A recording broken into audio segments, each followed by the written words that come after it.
কিন্তু আমরা এই জিন্দেগিটা এত বেশি মায়ায় পড়ে যায়, এত বেশি মহাব্বতে পড়ে যায় যে আখিরাতের জিন্দেগিকে আমরা ভুলে যাই, সে আল্লাহকে আমরা ভুলে যাই, সেই রাসূলের দেখানোর পথকে আমরা ভুলে যাই। এই জন্যই তো আমাদের বিপদ, এই জন্যই তো আমাদের বিপদ আসে যে আমরা দুনিয়ার মোহে পড়ে প্রকৃত আল্লাহ তাআলাকে আমরা ভুলে যাচ্ছি। এই জন্য আমার ভাই, আমার বন্ধু, সব সময় আখিরাতের চিন্তা করতে হবে, যেখানে আমাদের অনন্তকাল অবিরাম থাকতে হবে। আপনারা সম্ভবত অবগত আছেন যে খলিফা হারুনুর রশিদ তিনি বাদশাহ ছিলেন।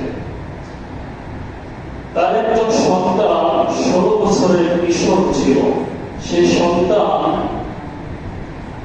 ছোটবেলা থেকে বিভিন্ন আলেম ওলামাদের দরবারে, বিভিন্ন আলেম ওলামাদের সান্নিধ্যে সে যাতায়াত করত।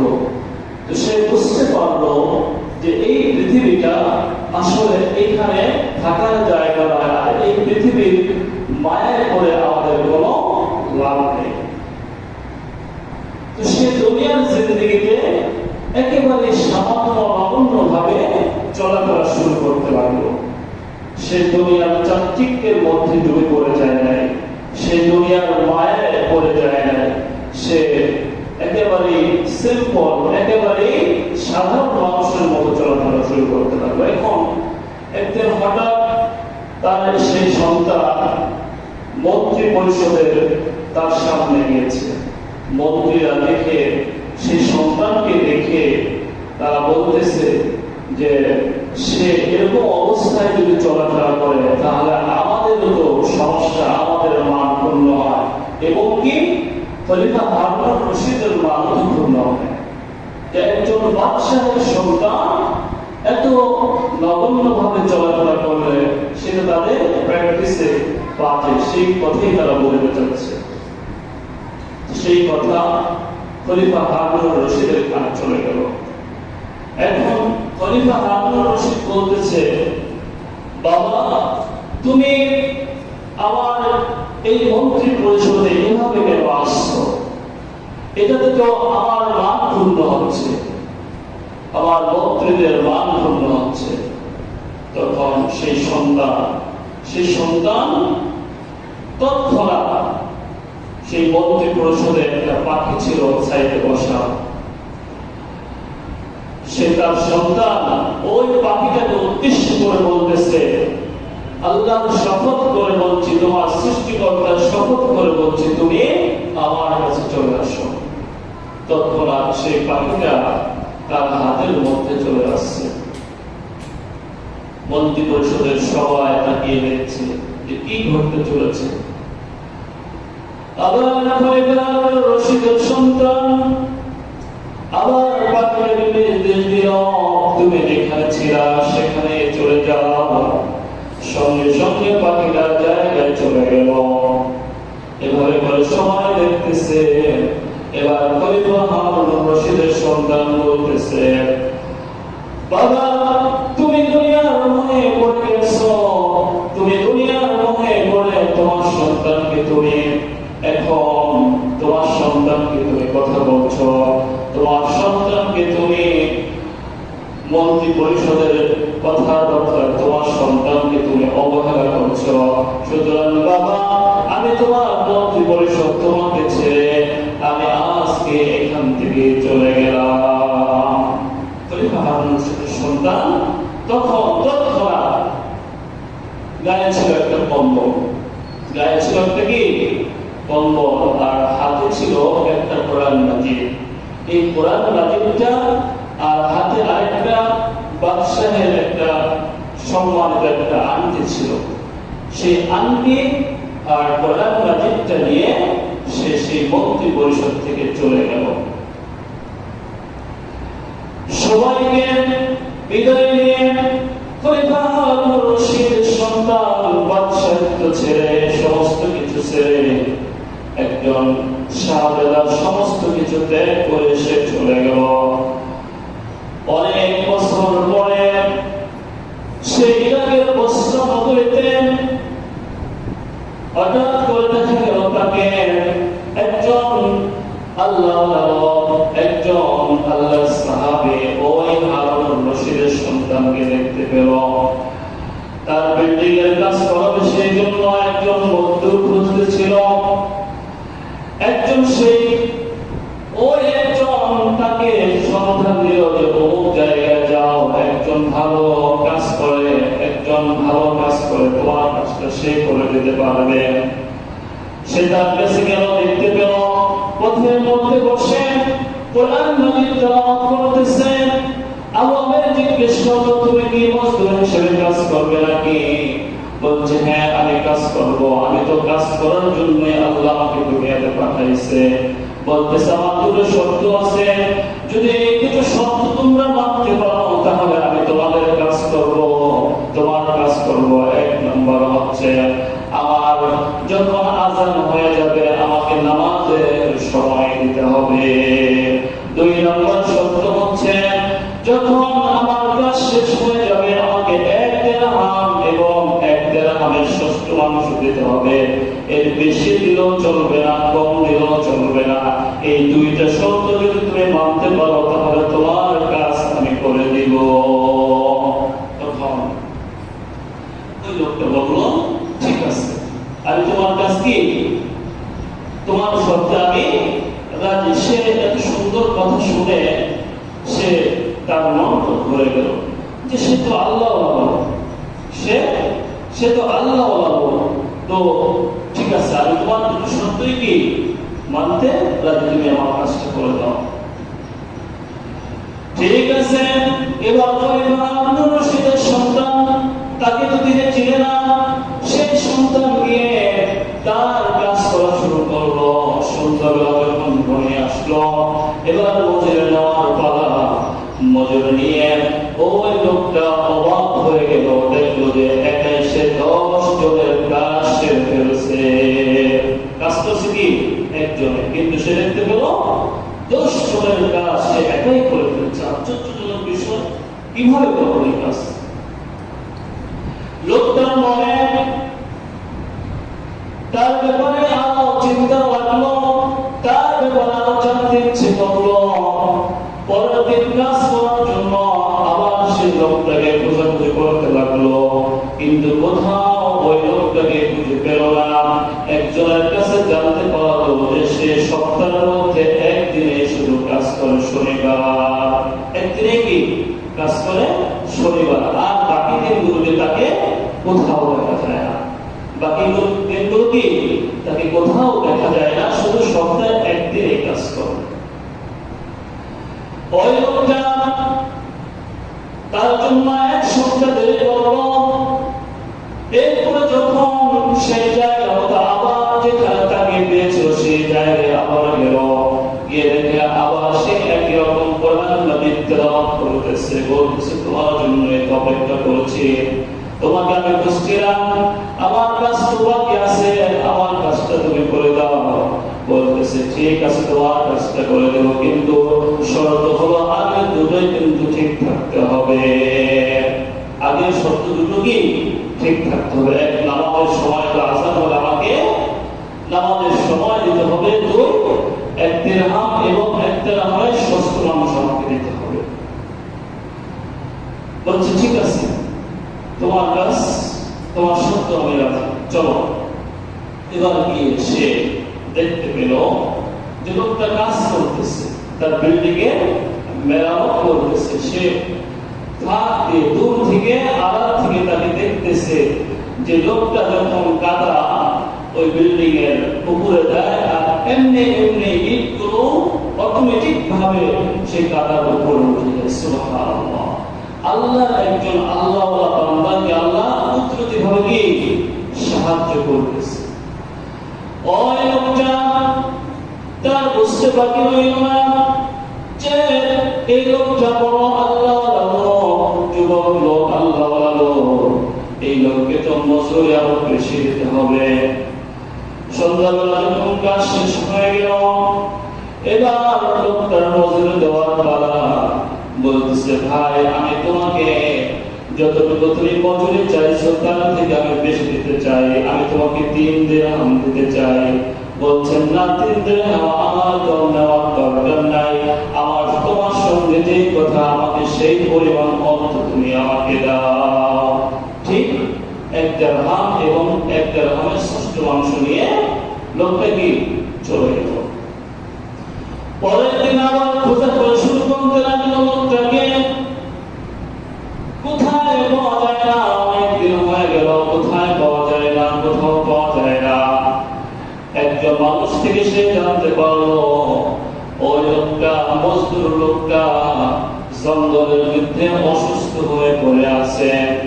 এবার ওই লোকটা যিনি ঘরের মালিক, যিনি কাজ করাইছেন, সেই লোকটা এবার তার সন্ধানে ওই জঙ্গলে, তার সন্ধানে ওই জায়গায় চলে গিয়েছে। গিয়ে বলতেছে, সে গিয়ে বলতেছে তোমাকে আমি খুঁজছি, তোমার সমস্যা কি? অসুস্থ। সে অসুস্থ হয়েছিল, বলছে আমি অসুস্থ, আমি যাওয়ার মতন আমার শক্তি নাই, আমার বোধহয় দুনিয়া থেকে বিদায় হওয়ার সময় হয়ে গেছে, বিদায় হওয়ার সময় হয়ে গেছে। বলছে আমি তোমাকে কিছু কথা বলবো, তোমার সঙ্গে আমি কিছু কথা বলবো, তুমি বসো। ওই লোকটা আগেই তো বুঝতে পেরেছিল সে আল্লাহ লোক। সে সঙ্গে সঙ্গে তার মাথায় কোলে নিয়ে উঠেছেন। কোলে উঠানোর পরে বলতেছে আমি আমার বোধহয় দুনিয়া থেকে যাওয়ার সময় হয়ে গেছে, আমার যে আমি যখন দুনিয়া থেকে চলে যাব আমার পরনের যে জামাটা দেখো, এই জামাটা দিয়ে তুমি আমার দাফন করে দিও। এই জামাটা দিয়ে কি তুমি আমার দাফন করে দিও। বলতেছে না আমি তোমাকে নতুন জামা কিনে দেব, নতুন দাফনের কাপড় কিনে দেব, সেটা দিয়ে তোমাকে আমি দাফন করবো। বলছে না নতুন জামা কাপড় তো দুনিয়ার মানুষের জন্য, যারা জীবিত তাদের জন্য, আমি তো মৃত্যু হয়ে যাব, আমি তো মরে যাব, আমার নতুন পোশাকের দরকার নাই, নতুন কাপড়ের দরকার নাই, আমাকে তুমি আমার শরীরের সেই পুরান জামা দিয়ে আমাকে তুমি দাফন করে দিও, আমার নতুন কাপড়ের দরকার। সে তার পুরান যে জামা ছিল সেটা দিয়ে কি আমাকে দাফন করে দিও। এবার বলতেছে তোমার কিছুক্ষণ চুপ ছিল লোকটা, সন্তানটা কিছুক্ষণ চুপ ছিল। এবার চুপ থেকে আবার সে কথা বলতে শুরু করলো। বলছে আমি তোমাকে এই দুটো জিনিস আমি তোমাকে দিচ্ছি, এই দুটো জিনিস স্বয়ং খলিফা হারুন রশিদের কাছে তুমি পৌঁছে দিবা।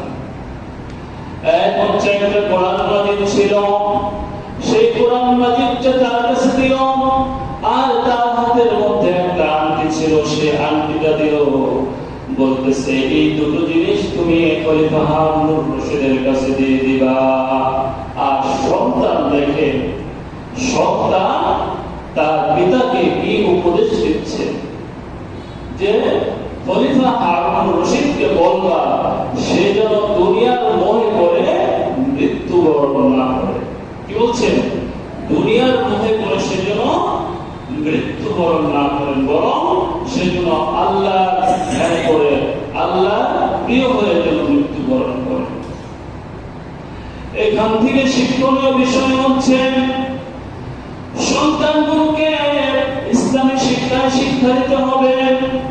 যদি একজন সন্তান কোন পিতামাতা রেখে যায় তাহলে ওই সন্তান পিতামাতার জন্য দোয়া করে, আত্মীয় স্বজনের জন্য দোয়া করে। সন্তানগুলো আল্লাহর কাছে দোয়া করে পিতামাতার জন্য, আত্মীয় স্বজনের জন্য। এই জন্য মুত্তাকিন বান্দা-বান্দির উচিত, সকল মুমিন বান্দা-বান্দির উচিত নেক সন্তান দুনিয়াতে রেখে যাওয়া।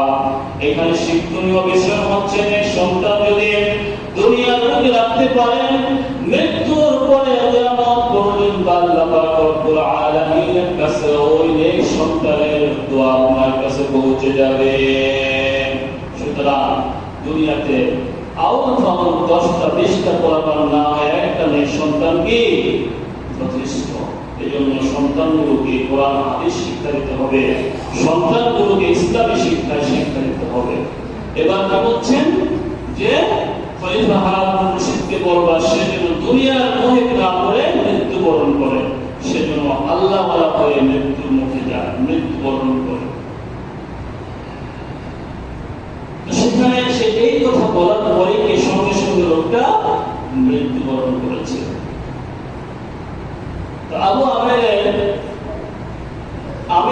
আমের বুঝতে বাকি ছিল না যে এই লোকটা খলিফা স্বয়ং হারুন রশিদের কি সন্তান, বুঝতে কি বাকি ছিল না। সে বাগদাদের দিকে রওনা হলো। সে যখন অনেকক্ষণ রাষ্ট্রের বাইরে অপেক্ষা করার পরে দেখতে পেল যে তার দলবল নিয়ে সৈন্য সমর্থন নিয়ে সে বের হচ্ছে। এবার আবু আমের চিৎকার মেরে বলতেছে যে খলিফা হারুন রশিদ, আল্লাহ রাসূল সাল্লাল্লাহু আলাইহি ওয়াসাল্লামের দোহাই দিয়ে বলছি আপনার সঙ্গে আমার বিশেষ কথা আছে। তো এই শব্দ খলিফা হারুন রশিদের কানে পৌঁছে গেছে। সে তার গাড়ি বহর থামিয়েছে। সে এবার গেল আবু আমের তার কাছে গেল। এবার কোরআন মাজিদটা এবার প্রাণটিটা তার কাছে কি তুলে দিল আর বলতেছে ইরাকে বসরা নগরীতে একজন সন্তান, যুবক শ্রেণীর সন্তান আপনার কাছে এগুলো দিয়েছে আর বলছে আপনার যেন দুনিয়ার মুখে পড়ে মৃত্যুবরণ না করেন। তখন বাপ তার সন্তানকে যখন এই কথা বলেছে তখন চোখের পানি অটোমেটিক ভাবে চলে আসে। আর তার বুঝতেও কি দেরি হয় না যে এটা আমারই সন্তান, কারণ কোরআন মাজিদ একটা আংটি সেটাই তো প্রমাণ করে দেয় যে এটা আমার সন্তান বলে যাচ্ছে। তখন সৈন্যদল যখন সে কাজের মধ্যে বেরিয়েছে, বলতেছে মেহমানকে ঘরে নিয়ে যাও, অন্যদেরকে বলছে মেহমানকে ঘরে নিয়ে যাও, আমি আসা পর্যন্ত সে যেন এখানে থাকে আর আমি আসার সঙ্গে সঙ্গে আমার সাথে যেন সাক্ষাতের ব্যবস্থা করে দাও। তখন বাইরে থেকে সে আবার ফিরে এসেছে।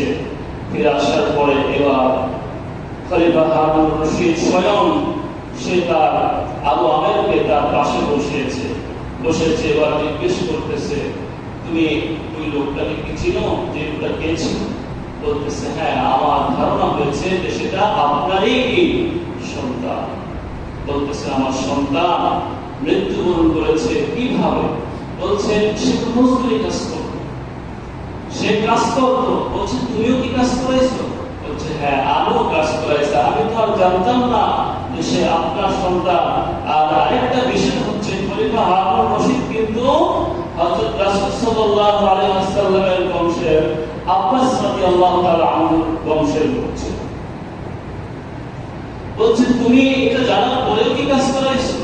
বলছে আমি তো আর এটা জানতাম না যে সে রাসূল সাল্লাল্লাহু আলাইহি ওয়াসাল্লামের বংশের লোক, স্বয়ং আপনার সন্তান।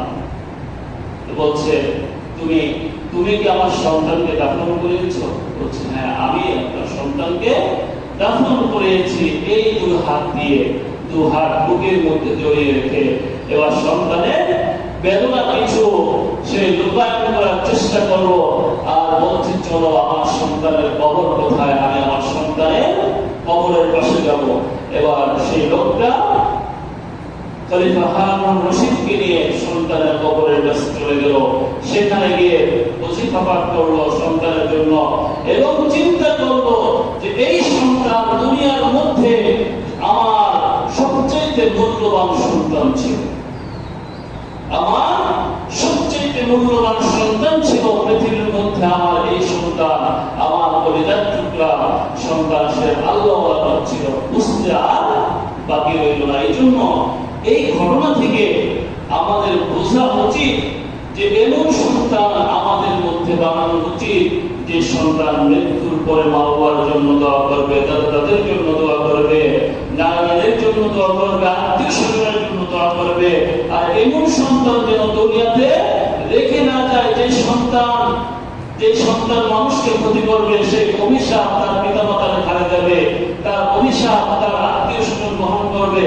এমন সন্তান যেন দুনিয়াতে আমরা না পাই, এদিকে আমাদের খেয়াল রাখতে হবে। এই জন্যই তো যে বারবার বলা হয়েছে সন্তানকে কোরআন শিক্ষা দিন, সন্তানকে হাদিস শিক্ষা দিন, সন্তানকে ইসলামী শিক্ষা শিক্ষিত করুন। আজকে দেখেন পৃথিবীর বুকে কি একটা অবস্থা হয়েছে, আমাদের সন্তানগুলো এমন কোন গুনাহ নাই যে জড়াচ্ছে না, আমাদের সন্তানগুলো নষ্ট হয়ে যাচ্ছে। আমরা মুসলমান, আমাদের সন্তানগুলো বিপদে চলে যাচ্ছে, আমাদের সন্তানগুলো পথভ্রষ্ট হয়ে যাচ্ছে। কেন? এটা আমাদের দোষই বেশি, কারণ আমরা আমাদের সন্তানগুলোকে সঠিকভাবে গাইডলাইন দিতে পারছি না।